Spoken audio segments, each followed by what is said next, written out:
Hi అండి, welcome to Nagamani vlogs. ఈరోజు మనం చామంతి విత్తనాలు వేసుకుందాము. ఇది నేను ఫస్ట్ టైం వేస్తున్నాను చామంతి విత్తనాలు. ఎప్పుడు చామంతి మొక్కలు కొని తెచ్చి వేసేదాన్ని నర్సరీ నుంచి తీసుకొచ్చి. ఈరోజు మట్టుకు వేరే మా పక్కింటి ఆవిడ చెప్పింది ఇవి ఇలా ఉన్నాయి, చెట్టు నుంచి కోసి ఇచ్చింది తను, వాళ్ళ చెట్టువి. ఇవి ఇలా వేస్తే కనుక చక్కగా మొక్కలు వస్తాయంట.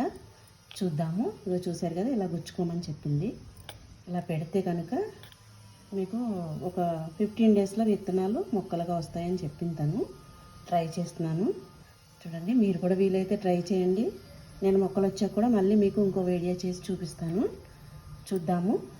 ఫస్ట్ టైం కదా, వస్తే బాగుంటుందని నాకు అనిపిస్తుంది.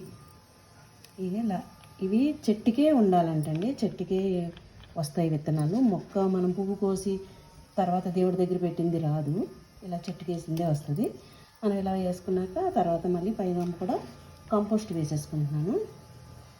మొక్క మునిగే వరకు కూడా, విత్తనం మునిగే వరకు కంపోస్ట్ వేసుకుంటున్నాను. ఇది ఒక 15 డేస్ తర్వాత వస్తే చూద్దాము. ఇలాగా చామంతి మొక్కల విత్తనాలు నేనైతే ఫస్ట్ టైం వేస్తున్నానండి. మీకు వీడియో నచ్చితే కనుక లైక్ చేయండి, షేర్ చేయండి, సబ్స్క్రైబ్ చేయండి ప్లీజ్. ఓకే అండి, థ్యాంక్ యూ.